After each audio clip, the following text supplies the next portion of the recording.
Beijinhos, muito obrigada e até já.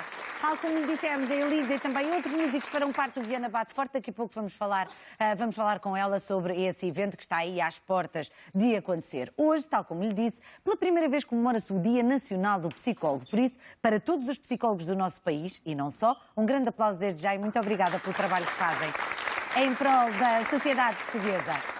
A propósito também deste Dia Nacional do Psicólogo, nasce este livro infantil, Sabes o que fazem os psicólogos, que ajudam os pais, por exemplo, a prepararem os filhos que têm de ir a uma primeira consulta. Por isso mesmo, comigo está a psicóloga Ruth Agulhas, que é uma das autoras do livro, e também o bastonário da Ordem dos Psicólogos, Francisco Miranda Rodrigues. Um grande aplauso para os dois e bem-vindos ao Algarve. Obrigada, muito obrigada. Bom, antes de mais, parabéns. Obrigada. Parabéns, porque hoje o dia é vosso. Começamos por falar com as senhoras. Ruth, bem-vinda ao Agora Nós, muito obrigada por estarem connosco. Este livro nasce então desta possibilidade de se criar, finalmente, diria eu, o Dia Nacional do Psicólogo, e há então uma série de dúvidas que surgem na cabeça dos pais sobre como apresentar um psicólogo a uma criança, não é? Porque cada vez mais é frequente que eles tenham de fazer algumas consultas antes da escola, por exemplo. Sim, essas dúvidas são sentidas por parte dos pais, mas não só, também por parte dos próprios professores, educadores, outros técnicos, médicos, por exemplo, que têm que encaminhar uma criança, e muitas vezes nós sentimos que as crianças de facto chegam ao psicólogo, em diferentes contextos, com muitas dúvidas e também ideias erradas. Ideias que podem condicionar depois o próprio processo. A ideia, por exemplo, de que o psicólogo adivinha o futuro, lê os pensamentos... Que é a melhor amiga da mãe ou do pai. Que é a melhor amiga da mãe ou do pai, e, portanto, isso pode condicionar a confiança, claro, na medida em que podem achar que, mal eles saem, o psicólogo vai partilhar aquilo que eles disseram. A ideia também, muitas vezes, de que o psicólogo tem receitas mágicas. Ali uns perlim-pimpins, uns pozinhos, uns comprimidos que resolvem o problema. Ansiedade para a escola e essas coisas. E tudo se resolve ali no momento. E, portanto, pegando um bocadinho nestas dificuldades e nestas ideias pré-feitas, que nem sempre são as mais adequadas, o que leva a que muitas vezes as crianças cheguem até nós, de facto, com ideias. Posso lhe dar um exemplo concreto. Assim, mais recente e mais engraçado que tive foi duas irmãs que chegaram até mim e eu era a doutora Queixinhas. A doutora Queixinhas? Sim. Portanto, alguém cujo papel na vida delas era único e exclusivamente para elas fazerem as queixas. Exato. Das outras apontar, pessoas. E pronto. E apontar o dedo. E depois eu resolveria as queixas e os problemas, claro, não é? Portanto, sentimos essa necessidade, propusemos esta ideia há alguns meses atrás à nossa ordem, que acolheu de bom grado e com muito entusiasmo esta iniciativa e decidiu associá-la à celebração do primeiro Dia Nacional do Psicólogo para mim e para a outra colega, que é a Joana Alexandre, a outra autora. É uma honra. Uma honra, com Sim, certeza. É. Doutor Francisco, muito obrigada por estar connosco também Obrigado, no Agora Nós. Parabéns. Antes de mais, é uma honra estar aqui a receber o bastonário da Ordem dos Psicólogos e sentimos nós também no nosso programa, graças já a um historial de alguns anos que aqui temos, que os psicólogos, e felizmente temos tratado muito esse tema, nesse sofá, muitas vezes não são nem compreendidos, nem ainda vistos com olhos de ver, com os olhos claros de quem está aqui, com a ajuda de um especialista para nos ajudar a resolver os nós interiores que todos nós temos mais tarde ou mais cedo na vida. Foi esse o motivo que levou à criação de um Dia Nacional do Psicólogo? Também esse motivo? Antes de mais, muito obrigado, pela oportunidade.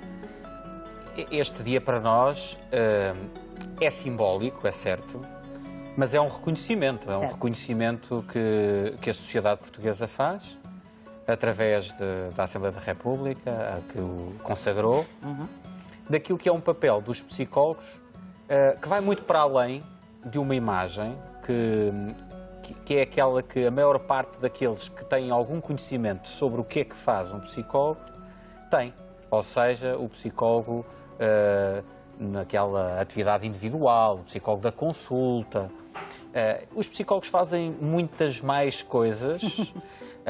Há psicólogos e psicólogas a trabalhar em contextos de atividade muito diferentes, portanto, saúde, educação, justiça. Prisões. Sim, mas também em áreas que são menos falados, no desporto, por exemplo, onde também temos, nas empresas. E aí, muitas vezes, as atividades também não são simplesmente da resolução de problemas, são atividades mais preventivas, são atividades também de desenvolvimento das pessoas ou desenvolvimento das organizações. E, portanto, o papel dos psicólogos vai muito para além daquele que é o ainda, embora pouco conhecido, mais conhecido. E, portanto, para nós é uma oportunidade de dar a conhecer mais, é uma oportunidade, portanto, de promover a profissão. Claro. E é também uma oportunidade de sublinhar aquilo que ainda é uma dificuldade de acesso da maior parte dos portugueses e portuguesas aos serviços que são prestados pelos nossos membros. E porquê é que isso acontece?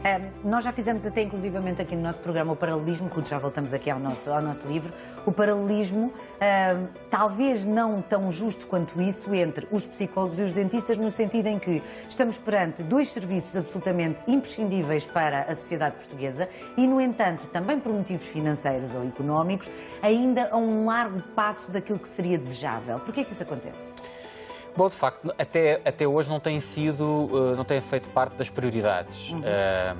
Começa a haver mais atenção, começa a haver no discurso um reconhecimento maior, começa a haver até no desenho daquilo que são os planos, as estratégias, o papel do psicólogo está lá, cada vez mais. É muito difícil que se desenhem hoje políticas nestas áreas que eu referi há pouco, sem que esteja o papel do psicólogo lá presente, mas depois, na prática, quando os recursos têm que ser alocados, ainda há outras necessidades que têm vindo a ser acauteladas primeiro, antes da nossa saúde psicológica. E falando aqui de saúde psicológica de forma muito transversal, portanto não tem que ver só com os tais papéis tradicionais, mas no fundo colabora para para a saúde psicológica de uma forma geral.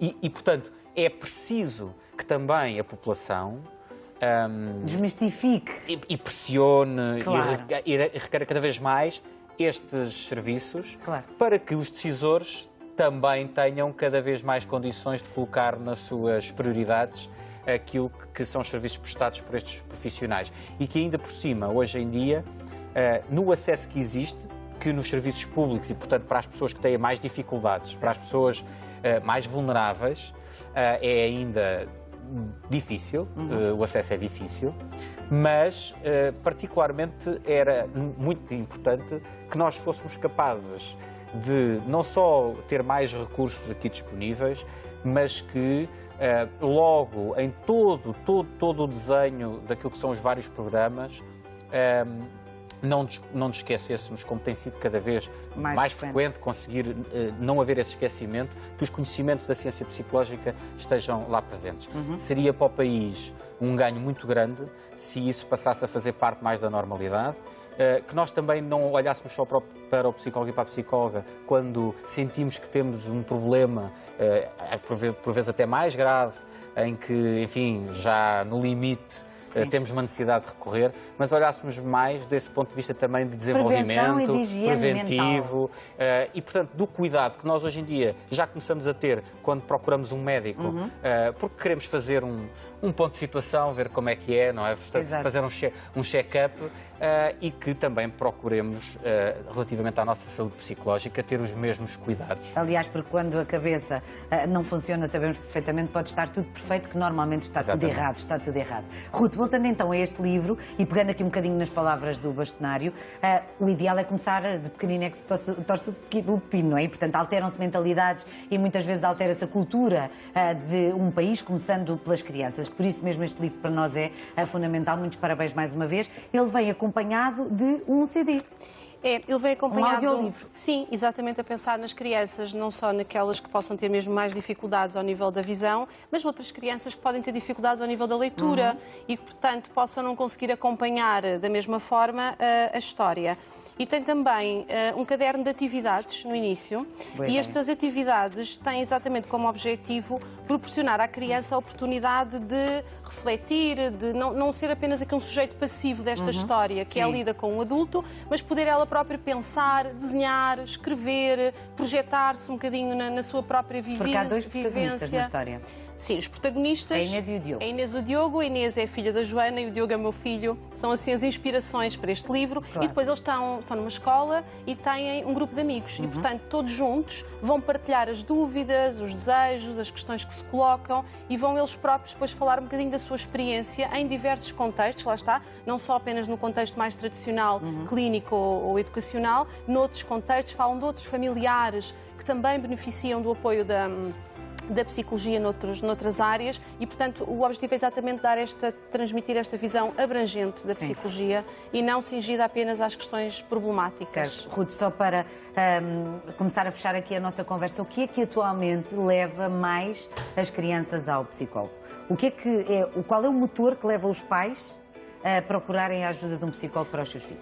Eu diria que, na perspectiva dos pais, há aqui questões que são muito centrais. A questão escolar, certo. Quando o desempenho ou as dificuldades não são de acordo com aquilo que eles também esperariam ou desejariam, e depois as questões mais ao nível do comportamento. Certo. Tudo o que são sono, alimentação, comportamento, atenção, rotinas, portanto, que de alguma forma possa perturbar ou desajustar aqui o funcionamento familiar. Outras problemáticas, às vezes não são tão explícitas, e acabam por ficar mais escondidas. Mais camufladas, a criança que não dá trabalho, que fica sossegadinha no seu canto, se calhar mais dificilmente se pede ajuda para essa criança e se calhar pode precisar tanto ou mais do que aquela que faz muitas birras e vira à casa do avesso, não é? Exatamente, pelo menos vai deitando cá para fora. São sinais diferentes que as crianças dão, naturalmente. Claro, exatamente. Só para terminar, agora sim mesmo para rematar, tínhamos lançado aqui o desafio como é que se prepara uma criança para ir ao psicólogo. Na sua perspectiva, enquanto psicóloga, o que é que devemos dizer aos nossos filhos? É mais fácil o que não se deve dizer. Não é a doutora Caixinhas. Não, nem a doutora amiga dos pais. Não é a doutora Brinquedos.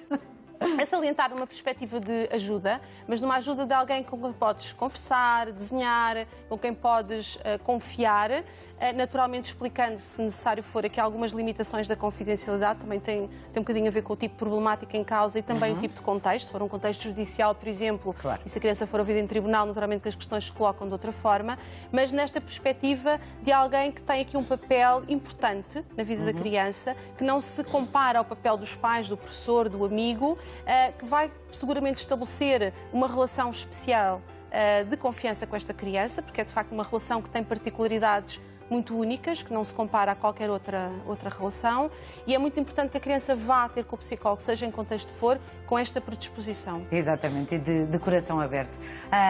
Muito obrigada, Dr. Francisco, por ter vindo agora a nós. Se me permite, Tânia, só uma mensagem rápida. Vejam os psicólogos como especialistas em comportamento e, portanto, que podem ajudar as pessoas ou as organizações em tudo o que tenha a ver com essa dimensão. Exato. E, portanto, vejam mesmo os psicólogos de forma muito abrangente como especialistas em comportamento. Queremos trabalhar comportamento, vemos psicólogos. E os psicólogos, a psicologia está presente em todos os contextos da nossa vida, mas os psicólogos ainda não. Infelizmente ainda não. Muito obrigada aos dois. Feliz Dia Nacional do Psicólogo. Obrigado. Para nós é um prazer, em 2018, dia 4 de setembro, estarmos a comemorar aqui. Muito obrigado. Muito obrigada aos dois e parabéns. Este livro é hoje lançado na Ordem dos Psicólogos. Bom, quanto assim...